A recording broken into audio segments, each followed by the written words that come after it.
Welcome students, welcome you arts academy AA class 12 pol science chapter first शीत युद्ध का दौर। टॉपिक दो ध्रुवता की चुनौती गुट निरपेक्षता। प्रीवियस क्लास में हमने इसके पहले प्रीवियस टॉपिक के ऊपर डिस्कस किया था जिसका नाम था शीत युद्ध के दायरे। लेकिन आज की क्लास में हम नए टॉपिक के ऊपर बात करें जिसका नाम है गुट निरपेक्षता। तो गुट निरपेक्षता के ऊपर थोड़ा इस वर्ड के ऊपर थोड़ा ध्यान देते हैं और इसको समझने की थोड़ी सी कोशिश करते हैं कि गुट निरपेक्षता एक्चुअल में है क्या। तो गुट निरपेक्षता की बात करते हैं तो इसका सिंपल मीनिंग है, गुट मतलब होता है ग्रुप और निरपेक्षता मतलब होता है मेन हम कह सकते हैं कि गुट में ना रहना। किसी भी गुट में ना रहना क्या कहलाता है? गुट निरपेक्षता कहलाता है। और जो ये गुट निरपेक्षता आंदोलन चलाया और इस गुट निरपेक्ष आंदोलन ने चुनौती दी, चैलेंज दिया, वो भी किसको? दो ध्रुवता को, मतलब कि दोनों महाशक्तियों को। तो आप सभी को पता है कि जब शीत युद्ध शुरू हुआ तो शीत युद्ध के शुरू होने के बाद विश्व दो गुटों में बंटता चला गया था। दो महाशक्तियों ने क्या किया था? पूरे विश्व को दो भागों में बांटना शुरू कर दिया था। एक तरफ सारे के सारे सोवियत संघ के तरफ थे, एक तरफ कई सारे देश अमेरिका की तरफ थे। तो ये दो गुट बन गए थे। तो इन दोनों गुटों को जो चुनौती दी, ग्रुप्स को, इनको जो चैलेंज किया वो किसने किया? गुट निरपेक्षता ने किया। क्यों? क्योंकि गुट निरपेक्ष आंदोलन में जितने भी देश थे ये देश ना तो सोवियत संघ में शामिल हुए और ना ही अमेरिका के गुट में शामिल हुए। तो इसलिए गुट निरपेक्षता ने क्या किया? दो ध्रुव को क्या दी? चुनौती दी। क्यों चुनौती दी? क्योंकि वो किसी भी गुट में नहीं रहना चाहते थे, ना अमेरिका के गुट में शामिल हुए और ना ही वो सोवियत संघ के गुट में शामिल हुए। तो सबसे फर्स्ट बात करते हैं, इसमें कहते हैं कि शीत युद्ध की वजह से विश्व दो गुटों में बंट गया। आप सभी को पता है कि जब शीत युद्ध चल रहा था और शीत युद्ध के चलने के साथ ही क्या हुआ? विश्व दो गुटों में बंटता चला गया। इसके साथ साथ गुट निरपेक्षता ने एशिया, अफ्रीका और लातिन अमेरिका के नव स्वतंत्र देशों को तीसरा विकल्प दिया। मतलब कि जब शीत युद्ध चल रहा था तो शीत युद्ध के सामने जितने भी नए देश स्वतंत्र हो रहे थे उनके सामने सिर्फ ऑप्शन ये होता था कि वो किसी ना किसी महाशक्ति के साथ जुड़ जाए। अगर वो नहीं जुड़ते थे तो जबरदस्ती उनको अपने में मिला लिया जाता था। इसके साथ साथ किसी भी देश के सामने दो विकल्प होते थे। एक विकल्प कि वो सोवियत संघ के साथ जाके शामिल हो जाए या दूसरा विकल्प वो अमेरिका के साथ जाके शामिल हो जाए। लेकिन जो गुट निरपेक्षता था, जो गुट निरपेक्ष आंदोलन चलाया, इसने जितने भी एशिया, अफ्रीका और लातिन अमेरिका के जितने भी नए देश स्वतंत्र हुए थे, नव स्वतंत्र देशों को तीसरा विकल्प दिया। पहला विकल्प था अमेरिका के साथ शामिल होना, दूसरा विकल्प सोवियत संघ के साथ शामिल होना और तीसरा विकल्प ये दिया कि आप किसी भी गुट में नहीं रह सकते या आप दोनों महाशक्तियों से, गुटों से अलग रह सकते हो। वो तीसरा विकल्प किसने दिया? गुट निरपेक्ष आंदोलन ने दिया कि आप गुट निरपेक्ष आंदोलन की वजह से आपको तीसरा विकल्प दिया गया। और ये तीसरा विकल्प क्या था? कि किसी भी गुट में शामिल ना होना, जिसका मतलब क्या है? गुट निरपेक्षता है। तो अब इस गुट निरपेक्ष आंदोलन के संस्थापकों की बात करते हैं। संस्थापक कौन होते हैं? जो किसी चीज की स्थापना करते हैं, फाउंडर करते हैं। तो मेन इसमें हम 5 संस्थापकों की बात करेंगे। इसके साथ उनके देशों की बात करेंगे कि वो कौन से देश से हैं। तो सबसे फर्स्ट आ जाते हैं यूगोस्लाविया से। तो यूगोस्लाविया के जोसेफ ब्रोज टीटो, भारत के जवाहरलाल नेहरू, मिस्र के गमाल अब्दुल नासिर, इंडोनेशिया के सुकर्णो और घाना के वामे एनक्रोमा। ये क्या थे? ये 5 ऐसे लीडर्स थे जिन्होंने गुट निरपेक्ष आंदोलन की क्या की? शुरुआत की। इन्होंने गुट निरपेक्षता की शुरुआत की और इसके साथ साथ ये क्या कहलाए? गुट निरपेक्षता के संस्थापक कहलाए। संस्थापक मतलब कि जो स्थापना करते हैं। तो इन्होंने क्या किया, इन्होंने गुटनिरपेक्ष आंदोलन की क्या की, स्थापना की। और इसी के साथ साथ ये क्या कहलाए, संस्थापक कहलाए। 5, एक बार फिर से, यूगोस्लाविया के जोसेफ ब्रोज टीटो, भारत के जवाहरलाल नेहरू, मिस्र के गमाल अब्दुल नासिर, इंडोनेशिया के सुकर्णो और घाना के वामे एंड क्रोमा। तो ये 5 थे गुटनिरपेक्षता के संस्थापक थे। इसके बाद क्या हुआ, इसके बाद पहला गुटनिरपेक्ष सम्मेलन किया गया 1961 में।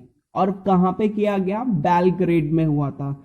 तो पहला गुटनिरपेक्ष सम्मेलन कराया गया 1961 में। और इस टाइम पे जो देश इसमें थे वो कितने थे, शुरुआत में 25 थे। मतलब कि 1961 में गुटनिरपेक्ष आंदोलन में जो सदस्य थे वो कितने थे, 25 थे।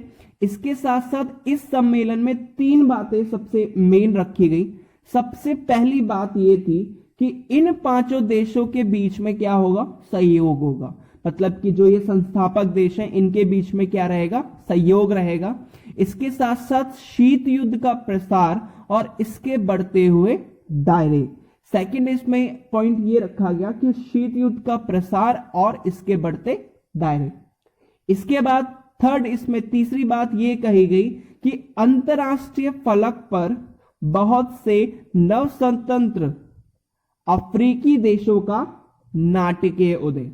मतलब इसमें ये कहने की कोशिश करते हैं कि अंतरराष्ट्रीय फलक पर, मतलब इंटरनेशनल लेवल पे, अंतरराष्ट्रीय फलक पर बहुत सारे नए अफ्रीकी देशों का क्या हो रहा है, उदय हो रहा है। और ये उदय कैसा है, नाटकीय उदय। नाटकीय मतलब कि ड्रामेटिकली, मतलब कि एकदम से, कि नव स्वतंत्र देश आजाद होते जा रहे हैं। कई सारे अफ्रीका में देश क्या हुए, आजाद हुए। और इसके साथ साथ भी इसलिए कहा गया कि अंतरराष्ट्रीय फलक पर बहुत से नव स्वतंत्र अफ्रीकी देशों का क्या हुआ, उदय हुआ, वो भी नाटकीय रूप से।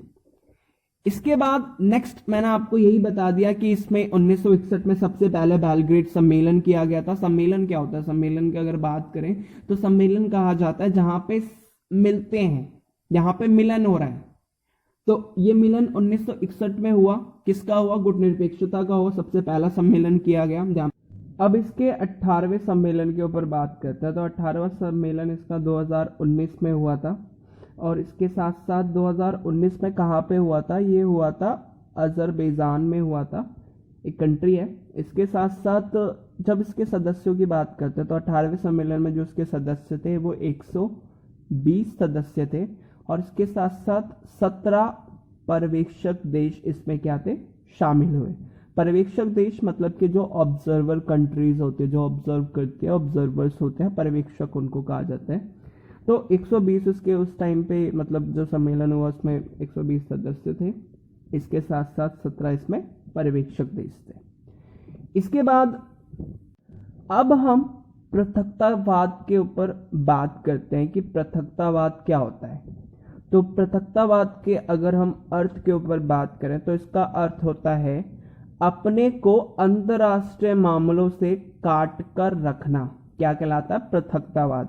पृथकतावाद की बात करें, एक नीति है। इसके साथ साथ पृथकतावाद का मतलब होता है कि अंतरराष्ट्रीय मामलों से काट कर रखना। मतलब कि जो इंटरनेशनल इश्यूज हो रहे हैं, मतलब अंतरराष्ट्रीय जो मामले चल रहे हैं, उससे अपने आप को दूर रखना क्या कहलाता है, पृथकतावाद कहलाता है। और इस नीति को 1787 में अमेरिका में स्वतंत्रता की लड़ाई हुई थी और इस नीति को अमेरिका ने अपनाया।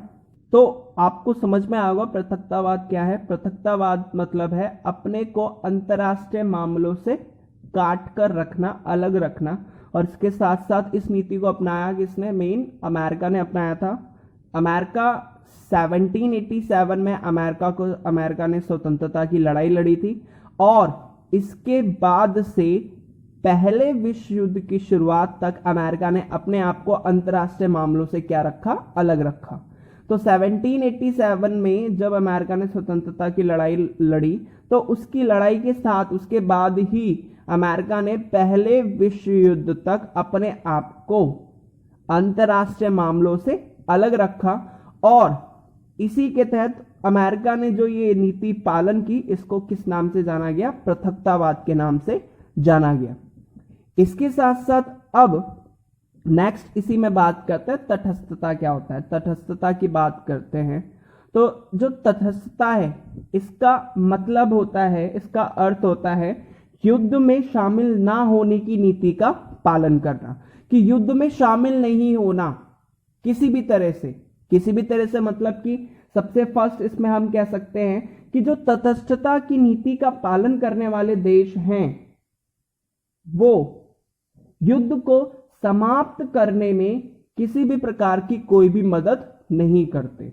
मतलब कि जो तटस्थता की नीति का पालन करने वाले देश हैं उनके लिए जरूरी नहीं कि वो युद्ध को समाप्त करने के लिए क्या करें? मदद करें।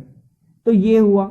इसके साथ साथ वो युद्ध में शामिल नहीं होते, सम्मिलित नहीं होते, और वो ये भी नहीं बताते कि युद्ध सही हो रहा है या गलत हो रहा है। कोई भी उसमें उनका कोई भी पक्ष नहीं होता। इसके साथ साथ वो युद्ध को टालने के लिए कोई भी प्रयास, कोई भी काम नहीं करते, जो तटस्थता की नीति का पालन करते हैं।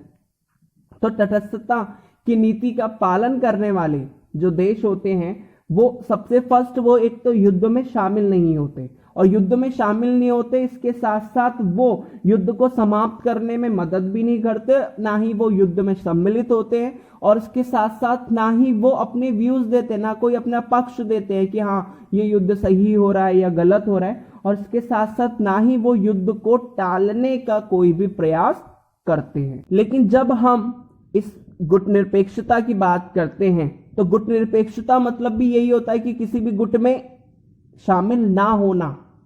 लेकिन जो गुट निरपेक्षता है वो तटस्थता से अलग है। कैसे? कि जो गुट निरपेक्षता में जो देश थे वो क्या हुए? युद्ध में शामिल भी हुए, और युद्ध में शामिल होने के साथ साथ उन्होंने क्या किया? कई सारे देशों के बीच के युद्ध को टालने का प्रयास भी किया। मतलब कि युद्ध को टालने के लिए उन्होंने काम भी किया, और इसके साथ साथ युद्ध अगर हो रहा है तो युद्ध के जल्दी से जल्दी अंत हो जाए उसके लिए भी क्या किया? प्रयास किया। तो कभी कभार क्वेश्चन ये पूछ लेता है कि तटस्थता और गुट निरपेक्षता में अंतर क्या है। तो तटस्थता और गुट निरपेक्षता में अंतर आपको पता चल गया होगा। तटस्थता की बात करते हैं तो इसमें यह होता है कि वो किसी भी युद्ध में शामिल नहीं होते, और इसके साथ साथ युद्ध को समाप्त करने के लिए कोई भी प्रयास नहीं करते, और ना ही वो सही और गलत के लिए कोई अपना पक्ष देते हैं, और ना ही युद्ध को टालने का प्रयास करते हैं। लेकिन गुट निरपेक्षता की बात करें तो गुट निरपेक्षता में ये होता है कि वो युद्ध में शामिल भी हुए, इसके साथ साथ युद्ध को टालने का प्रयास भी किया, काम भी किया, और युद्ध के जल्दी से जल्दी खत्म हो जाए उसके लिए भी काम किया। तो हमने डिस्कस किया कि जो गुट निरपेक्षता थी वो क्या बना? एक तरह से दो ध्रुवता के लिए, दोनों महाशक्तियों के लिए क्या बने? चुनौती बनी। इसके साथ साथ हमने सबसे पहले गुट निरपेक्षता के संस्थापकों की बात करी, 5 संस्थापक। इसके साथ साथ पहला सम्मेलन 1961 में बेलग्रेड में हुआ, इसके साथ 3 बातें रखी गई। इसके साथ साथ 18वें सम्मेलन के ऊपर बात की। इसके बाद हमने पृथकतावाद के बारे में पढ़ा। पृथकतावाद की अपने को अंतरराष्ट्रीय मामलों से अलग रखने की नीति को क्या कहते हैं? पृथकतावाद कहते हैं। किसने अपनाया था? अमेरिका ने। इसके साथ साथ तटस्थता की बात की और गुट निरपेक्षता की बात की। होप सो आपको समझ में आया होगा टॉपिक, दो ध्रुवता की चुनौती, गुट निरपेक्षता। Thank you.